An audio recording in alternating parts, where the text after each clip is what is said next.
Just when it seemed the clock was about to run out on the fragile ceasefire, something unexpected happened. The deadline did not simply stop. It received a quiet adjustment. And almost at the same moment, another development emerged from a different direction. Russia reached out to Iran, making it clear it stood prepared for whatever might follow. Most news outlets have described these events as separate incidents, one more postponed timeline here, one ordinary diplomatic conversation there. Yet, that view overlooks the larger picture. These moves are not independent stories. They form part of one coordinated sequence unfolding in stages. If you fail to link them together, you miss the deliberate strategy at play. So let us examine this carefully. Because once the surface noise is removed, the situation reveals itself as straightforward. Deadlines rarely shift without purpose, and such precise timing is seldom accidental. When the extension aligns with the immediate diplomatic signal that followed, a distinct pattern emerges. That pattern shows we are not witnessing indecision. Instead, we see careful repositioning just before the next stage begins. The first element to grasp is more intentional than it first appears. Donald Trump did not speak casually this morning. He reframed the entire situation in a single stroke. During his conversation with Bloomberg, he stated plainly that the ceasefire would now conclude on Wednesday evening. That statement alone altered expectations across the board. Then, shortly afterward, in his exchange with PBS, he sharpened the message, warning that without an agreement, significant military action could begin. Yet, even as the warning created an impression of immediate pressure, he softened it in the next breath by noting he felt no urgency or requirement to finalize any deal inside a tight 6-week window. Consider the effect for a moment. Within a short span, he heightened the possibility of rapid escalation while simultaneously eliminating any strict time constraint. Tension built and then eased in the same sequence. Many observers interpret this as mixed messaging or uncertainty. It is not. This represents deliberate communication crafted to reach different audiences in different ways. Understanding why the next development unfolded as it did requires reading that signal accurately. The second piece fits tightly into place here. Sergei Lavrov spoke by phone with Abbas Araghchi. This was far more than a standard diplomatic exchange. The Russian Foreign Ministry not only acknowledged the conversation, but released specific wording from it. Russia reaffirmed its firm commitment to help resolve the current tensions. More significantly, it expressed readiness to support agreements acceptable to every party involved, with particular attention to relations between Iran and the Gulf states. That language goes beyond ordinary diplomacy. It amounts to strategic positioning. Iran's reply rounded out the exchange with a concrete assurance. It would guarantee safe and uninterrupted passage for Russian ships and goods through the Strait of Hormuz. This created immediate reciprocity. Russia gained reliable access to a vital global choke point. In return, Iran received diplomatic support and cover from Moscow for the steps ahead. 2 foreign ministers, 1 conversation, and both sides gained tangible benefits. Now consider the timing. Trump adjusted the deadline and reshaped the pressure dynamics. Within the same narrow window of a few hours, Russia and Iran solidified a mutual understanding. These are not unrelated events. They represent 2 sides of the same underlying dynamic playing out simultaneously. This matches the pattern described earlier, not as a specific forecast, but as the natural logic of how such situations develop.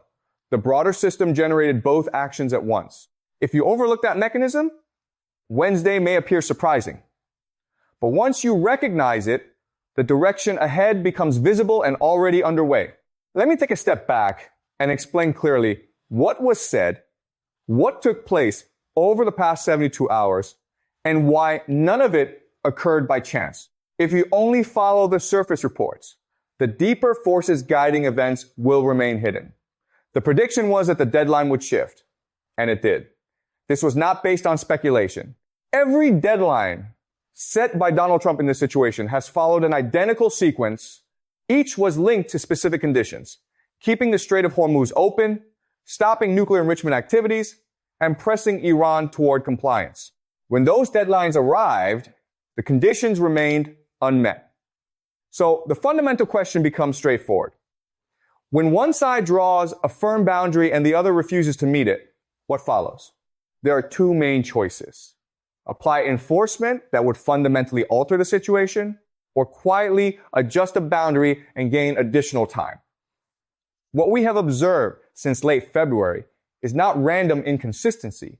It is a consistent decision repeated over time. Enforcing such a line would not involve a limited operation or symbolic gesture. It would mean entering a large-scale conflict with Iran, a nation nearly 4 times the size of Iraq, home to about 90 million people, featuring difficult mountainous terrain, and prepared over decades to withstand and counter any invasion. That would not be a brief engagement. It would represent a major strategic undertaking without an obvious way to conclude. Within the United States military leadership, no straightforward operational plan exists for that kind of scenario. Therefore, the expense of holding firmly to the deadline outweighs the cost of moving it. When this calculation repeats, the result grows predictable. The deadline shifts not as an admission of weakness, but as a natural outcome produced by the realities of the system itself. This brings us to the next layer, where most coverage has paid too little attention. Russia has been preparing for precisely this kind of moment, not to engage in direct fighting or military escalation, but to influence the shape of whatever follows. From a structural standpoint, Russia's involvement in this situation has never centered on open confrontation with the United States. Its goal has been to make itself an essential participant in any eventual resolution. Today, Sergei Lavrov made that role explicit. He did not speak about mediating directly between Iran and America. Instead, he emphasized facilitating understandings between Iran and the Gulf Arab states. That difference carries real weight. It shows Russia stepping into the regional architecture that will determine the balance of power once the immediate crisis eases, even before any formal agreement exists. This is advanced placement of influence rather than reactive engagement. And it arrived publicly at the exact time when ceasefire pressure was building. That kind of timing carries clear purpose. Here is where the elements connect. What we are observing is not disorder. It is a system creating results according to its own incentives and limitations. Russia is carrying out an approach outlined before, and today's events offer a clear demonstration of it in practice. That approach can be described as the absent profiteer. Russia does not need to launch any direct action to gain from the tensions. It builds leverage by acting as a potential mediator. It increases its importance in regional discussions and establishes itself as a useful link between opposing parties, all while steering clear of direct involvement. So when the adjusted deadline and the Lavrov conversation are placed side by side, they are not two disconnected items. They show the same process viewed from separate perspectives. Once that connection becomes clear, the wider view sharpens. This goes beyond today's developments. It concerns who will guide the steps that follow. Let's begin with the first aspect of this, which helps explain why Russia can afford to move at its own pace. When uncertainty grew around Iran and concerns rose about the Strait of Hormuz, global oil markets responded immediately. What if the party that gains the most from this situation never fires a weapon, never issues a direct threat, and never stands at the center of the action, yet still ends up stronger, more influential, and financially better off than the others? That is precisely the process taking shape at present. If attention stays only on the main headlines, the underlying forces at work will stay concealed. Oil prices move sharply toward the $120 per barrel level. That single change did more than affect trading floors. It altered the economic foundation of the entire situation. For a major energy exporter like Russia, this development was not a problem to solve. It was an environment to operate within. No additional escalation was necessary. No bold maneuver was required. The circumstances themselves delivered the advantage. One detail that often escapes notice is especially telling. In reaction to the energy disruption, the United States reduced some restrictions on Russian oil movements to help steady worldwide supply. As a result, a conflict the American side hoped to limit actually boosted Moscow's income streams. This happened not purely through planning, but through the natural workings of larger structures. Russia maintained its alignment with Iran, permitted the tighter oil market to function as it would, and allowed global demand to magnify the effects. As long as uncertainty persists, prices stay higher, and each extra day brings additional revenue into Russian accounts. This illustrates the absent profiteer dynamic in its purest form. Russia advances its position without entering the conflict directly. It does not require a swift conclusion. It benefits from continued leverage extended over time. When the situation is examined through this lens, other pieces start to align more logically. Because what seems inactive on the surface is in fact carefully planned beneath. Now we move one level deeper, where the calculations appear even more precise than they first seem. When Sergei Lavrov offered comments recently in Beijing, much Western reporting treated them as standard diplomatic statements, expected and unremarkable. In truth, those remarks quietly altered the whole framework for talks. Lavrov made clear that Russia would respect whatever choice Iran made on its nuclear program while openly supporting Iran's right to enrich uranium for civilian use. That stance already shifted the atmosphere, but the deeper importance appeared in a concrete suggestion.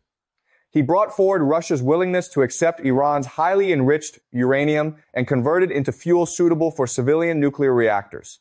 On the surface, this sounds like a technical detail, almost administrative. Strategically, however, it represents a significant shift.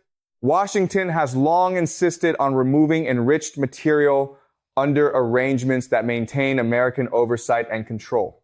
Russia's offer reaches a similar practical result. The material leaves Iran, but it changes who manages the entire process. Should Iran accept, the uranium would go to Moscow rather than remain under Washington's direct influence. That distinction transforms the equation. It places Russia in the role of long-term guardian over a key part of Iran's nuclear infrastructure, embedding itself inside one of the region's most sensitive, strategic elements for years or even decades. When viewed from a distance, the consequences stand out. The main obstacle, slowing negotiations, whether in Islamabad or other venues, has never been purely technical. It has always involved questions of control and confidence. The United States seeks assurances linked to its own systems. Iran lacks trust in those assurances. Russia has now introduced a third route that meets the technical goals without requiring one side to surrender politically. Iran keeps it standing and avoids ceding advantage to a rival. The United States can still present any removal of material as progress. Yet Russia secures something more lasting, enduring presence inside Iran's strategic setup. The moment chosen for this proposal carries equal weight to its substance. By stating it openly while negotiations faced mounting pressure, Russia sent a direct message to Iranian leaders. An alternative path exists, and it does not demand acceptance of American conditions on the most delicate matter. That goes beyond passive involvement. It constitutes exact placement at the point where it counts most. And then we reach the third layer, the one most directly connected to current events. It shows something with even greater long-term importance. Russia has moved past simply responding to developments. It is now arranging itself as a key designer of the period that will follow any resolution. If you follow the statements coming from Moscow closely, the emphasis has shifted away from direct talks between Iran and the United States. Instead, attention turns toward Iran's ties with the Gulf Arab states, including Saudi Arabia, the United Arab Emirates, and Kuwait. That change matters because those connections will influence energy matters across the Persian Gulf for many years ahead. This is not abstract thinking.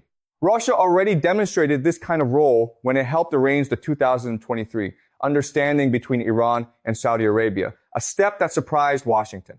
What we see unfolding now is the continuation of that effort. Russia is getting ready to support a wider regional framework that will decide whether Iran leaves this period isolated or returns as a recognized power with reliable security arrangements from its neighbors. Should Russia achieve this, it would secure something far more valuable than temporary advantage. It would establish lasting diplomatic weight in an area where it has not traditionally held strong sway. Compare that approach to how the United States developed its own standing in the Middle East over decades, relying on military installations, defense pacts, and security promises that carried enormous financial costs. The difference stands out sharply. Russia is constructing its position through careful timing, measured diplomatic steps, and targeted engagement, advancing one move after another. Therefore, when Moscow indicates it stands prepared, the message is not primarily about ending tensions right away. It concerns making certain that regardless of the result, whether a ceasefire holds, a broader agreement forms, or tensions rise again. Russia already occupies a place in the process. The recent conversation between Sergei Lavrov and Abbas Araghchi, coming just as deadline pressure increased, was not ordinary contact. It served as a clear indication of presence, a way of stating that whatever forum takes shape next, Russia intends to participate. This is the point where all elements join together, because the adjusted timeline and Russia's expanding role are not separate occurrences. They express the same basic structure. The United States cannot settle this situation alone. That is not because the existing pressures lack force. They are real and measurable, including disruptions to shipping, economic strains, and effects on currency stability. Yet a meaningful gap remains between general pressure and pressure strong enough to force a decisive outcome. That space is being filled by outside support. Russia gains financially from extended uncertainty through higher oil revenues, while China keeps buying Iranian energy supplies and offers diplomatic protection in global forums. Combined, these factors create a cushion that stops Iran from reaching a point where it would have to accept American demands without conditions. As a result, when deadlines near, they cannot be applied rigidly, because rigid enforcement would risk moving into a far more expensive and unpredictable phase of conflict. This explains why thinking among the main parties tends to converge. Leaders such as Donald Trump and their military advisors recognize the heavy price of wider escalation. Russia understands the advantage created by that caution. Deadlines therefore change not as withdrawal, but as necessary adjustment. At the very same time, Russia steps forward to strengthen its standing. Aware that both sides are nearing a stage where outside help in shaping an outcome becomes essential, Iran requires a route to address its nuclear concerns without appearing to yield. The Gulf states need a structure that leaves them secure. The United States seeks to prevent a larger conflict while preserving its standing. Russia positions itself to address all three needs at once and draws leverage from that role. To be balanced, a counter view deserves consideration. One could argue that the deadline adjustment is small and does not indicate any major shift. Russia's diplomatic contacts could be seen as standard procedure, part of a pattern that has continued for some time. Observers have noted repeated conversations between Sergei Lavrov and Iranian officials, and similar language about readiness has appeared earlier. From that angle, today's events represent continuity rather than any fundamental change. At the same time, mixed signals from Iran and varying reports about participation in talks suggest that diplomatic efforts remain active rather than breaking down. If quiet discussions are advancing further than public statements reveal, then an agreement before the next milestone stays possible. That reading emphasizes steady progress instead of sudden transformation. Yet here is where that perspective begins to weaken. When each element is examined alone, it can look ordinary. But when the timing and coordination of all pieces are viewed together, the significance shifts. The deadline change, the diplomatic language, and Russia's positioning combine to reveal a broader pattern. That pattern suggests something larger than the events of a single day.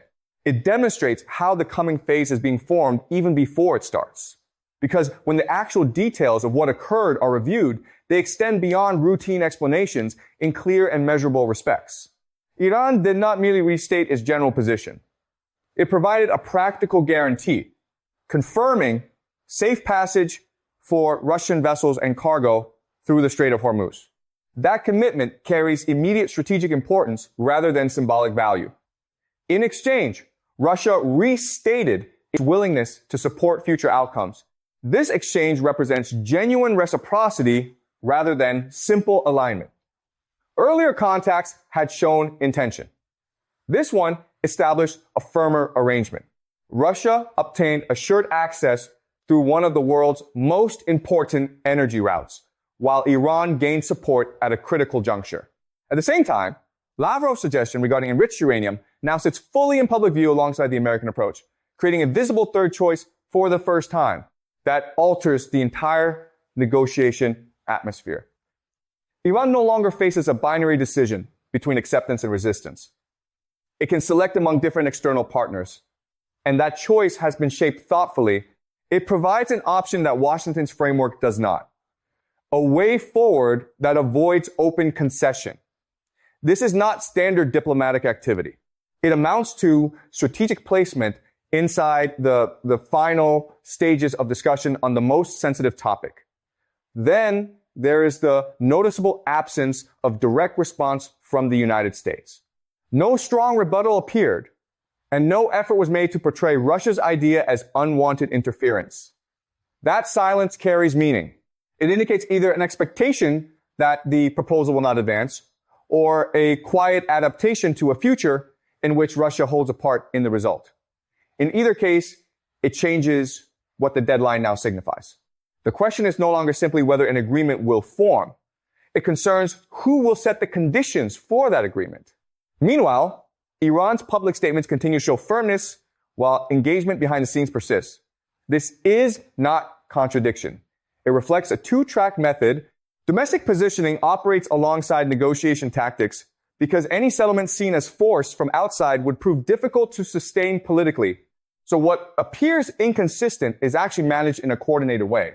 When all of this is brought together, the shifting deadline, the Lavrov conversation, the uranium proposal, and Iran's signals, the operating mechanism becomes visible. No single participant fully directs the result. Each is arranging its position, not only for any immediate agreement, but for influence over the period that follows. That changes the central issue.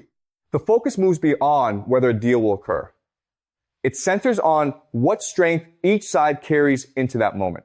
Because if Russia has already offered Iran a workable path on the nuclear question, established itself as a link to the Gulf states, and the United States has adjusted its schedule, then the negotiation setting itself has already evolved. That means the eventual outcome will involve more than simple agreement. It will reflect whose approach ultimately shapes the terms. Looking forward, the next 48 hours will not unfold randomly. They will follow the same pressures and motivations already in motion. First, Iran will probably dispatch a delegation to Islamabad. This would not stem from newfound confidence, but from the reality that staying away now carries a higher cost than attending. Diplomatic phrasing that speaks of weighing every aspect does not indicate delay. It allows involvement without the appearance of yielding. Second, Russia will likely follow up. Having placed its uranium proposal into open discussion, the logical next step is reinforcement. Expect further comments, perhaps from Sergei Lavrov or the Foreign Ministry, repeating readiness to manage enriched uranium within a wider settlement. If that language returns, it serves as confirmation rather than repetition. It shows that alignment already exists on principle. Third, whatever develops at the next milestone will be presented as a positive step by Donald Trump. And within a short time, it will face criticism or reinterpretation from Iran's foreign ministry. This sequence has repeated steadily. Therefore, the true indicators will not lie in the initial announcement, but in the finer points that emerge afterward, the remaining gaps, the areas left unclear, and the differing ways each side describes the same events. That is where the actual substance can be found. And as these steps continue, the most meaningful changes may be the ones that stay out of the spotlight. In situations of this kind, the actions that truly shape the future often happen away from immediate view, yet they affect every development that comes afterward. The pattern of adjusted timelines and strategic diplomatic positioning reveals a system operating according to its built-in limits and opportunities. Russia continues to benefit from its measured approach without direct costs, while the United States balances the desire for resolution against the risks of deeper involvement. Iran navigates between public firmness and the need for practical outcomes. None of these elements exist in isolation. They interact continuously, producing the sequence we see unfolding. The recent developments around the ceasefire and the Russia-Iran exchange fit neatly inside this larger framework. They show how leverage is built and maintained even as public attention focuses on deadlines and warnings.